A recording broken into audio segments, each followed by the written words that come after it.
오늘의 법칙은 쉽게 요것만 기억하시면 돼요. 이게 전부예요. 일삼의 법칙이라고 하거든요. 이걸 하는 목적은 사실 먼저 물음표로 먼저 해드릴게요. 왜 이걸 목적으로 하냐면 제가 초창기 때 2008년도에 직장을 다닐 때 그만둔 이유이기도 하고 제가 요식업을 10년 동안 하면서 직원이 그만둔 주 원인이기도 해요. 거의.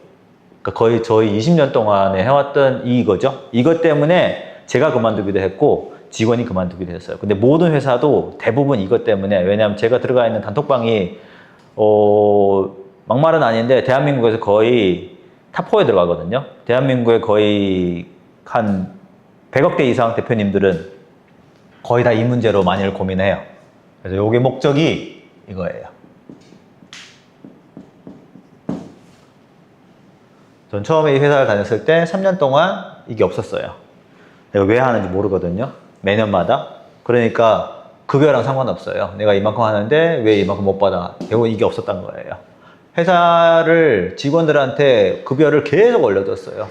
아무리 올려줘도 직원이 떠나더라고요. 아무리 저랑 초창기에 같이 몇 년 동안 했어도.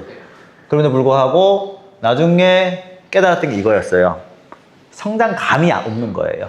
직원이 일하든 파트너가 일하든 서로 성장감이 없으면 결국은 마지막에 지치겠죠. 지친 느낌이 온단 말이에요. 그럼 이게 나중에 번아웃스럽겠죠. 그러면 내가 이 회사랑 안 맞다고 나와요. 근데 재밌는 사실이 있어요. 다시 다른 회사 들어가잖아요. 똑같이 이것 때문에 또 나와요. 결국은 이거 다 나와요. 내가 이 회사에 왜 있지 하고. 그럼 사장 입장에서는 내가 아무리 직원들한테 월급을 줘도 이거를 못 잡으면 이 직원들이 나가요. 나도 굉장히 괴롭거든요. 사장으로서도 괴롭고 직원으로 괴롭고. 그래서 이 성장을 혼자 성장하면 안 되잖아요. 그래서 사장님과 직원이, 옛날에 교육직에서는 이런 명언이 있어요. 교학 상장이라는 거거든요. 교사와 학생이 같이 성장한다. 상호적으로 성장한다는 뜻으로 교학 상장이라는 말이 있어요. 그러니까 교사도 배워주면서 성장하는 거고 학생도 배우면서 성장하는 거예요. 즉 우리는 사장님도 성장하고 직원도 성장할 수 있는 방법을 쓰자라고 해서 어디서 따왔냐? 덴마텔이라는 사람이 있어요. 이분이 1000억대 부자예요. 언제? 20대 때. 전 세계에 지금 1000억대 부자가 몇 명 있을까요? 3,248명인가 그럴 거예요. 전 세계. 아, 그거밖에 안 돼요? 네. 84억 명이 있어요. 전 세계. 그럼 몇 프로일까? 0.000041%의 확률로 1000억 부자가 나옵니다. 뭔 말이냐? 10만 명 중에 4명이 나와요. 자, 그러면 이 기준으로 우리나라에 1000억 부자 몇 명 있을 것 같아요?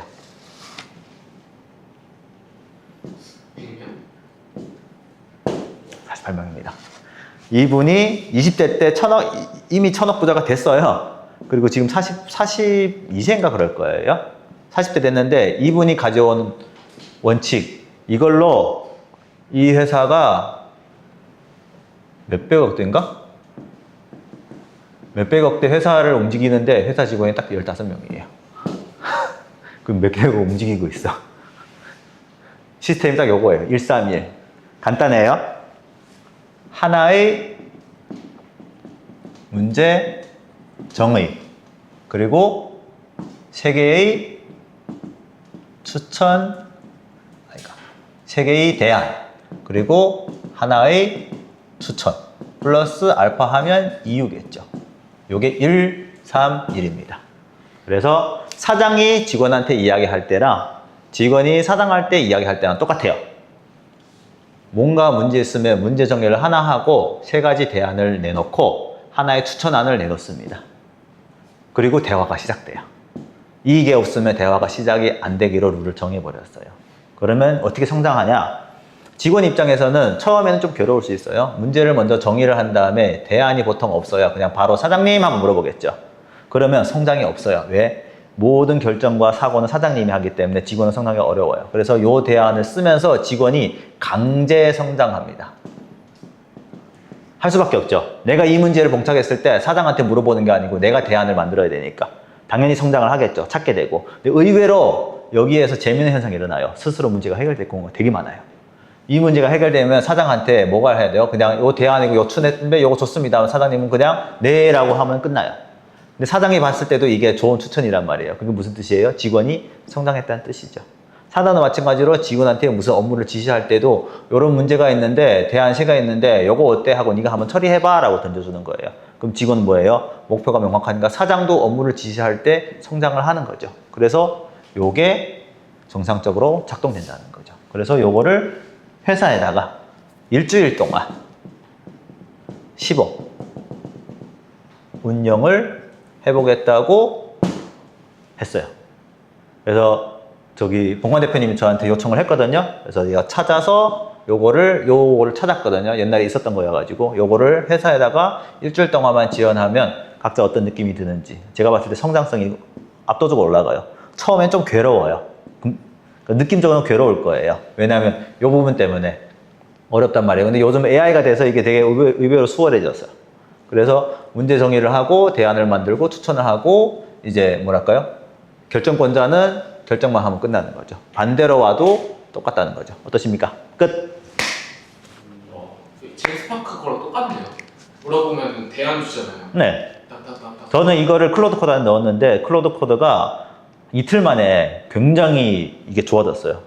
저는 이거 클로드 코드에 바로 쓰거든요. 대안 달라 해놓고 추천안 달라 해줘요. 그러면 요즘은 클로드가 추천안을 세트로 줘요. 내가 봤을 때 이거는 B 더하기 C가 낫다라고 아예 나와요. 그대로 하면 보통 토큰도 아끼고 그리고 이제 기획도 굉장히 아끼는 현상이 나더라고요. 저는 이거를 클로드에 쓰려고 했거든요. 근데 사람한테 쓰는 게 이게 훨씬 압도적이에요. 핵심은 이거예요. 모든 사람은 이거를 바라거든요. 근데 말 그대로 지훈 대표님 그렇고 지한 대표님도 이 회사 아니고 다른 회사도 들어가도 이거를 하잖아요. 압도적으로 업무 성과가 올라갈 거예요. 이건 확신이에요. 왜? 제 말이 아닙니다. 이 대한민국 48명, 전 세계 3,000명 중에 한 명인 이분이 강력 추천한 방식이에요. 그래서 요거는 이미 검증이 됐다고 저는 봐요. 이 방식으로 이 회사를 이렇게 입원했으니까.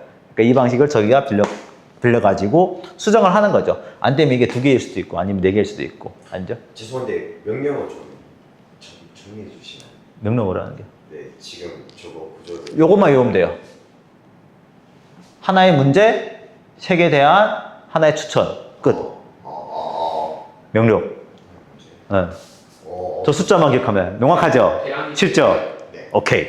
대안이 3개 중에 하나를 추천한다는 거죠. 그렇죠. 왜냐하면 이 추천하면 이유가 있어요. 그게 의도예요. 의도가. 네, 의도가 나와요.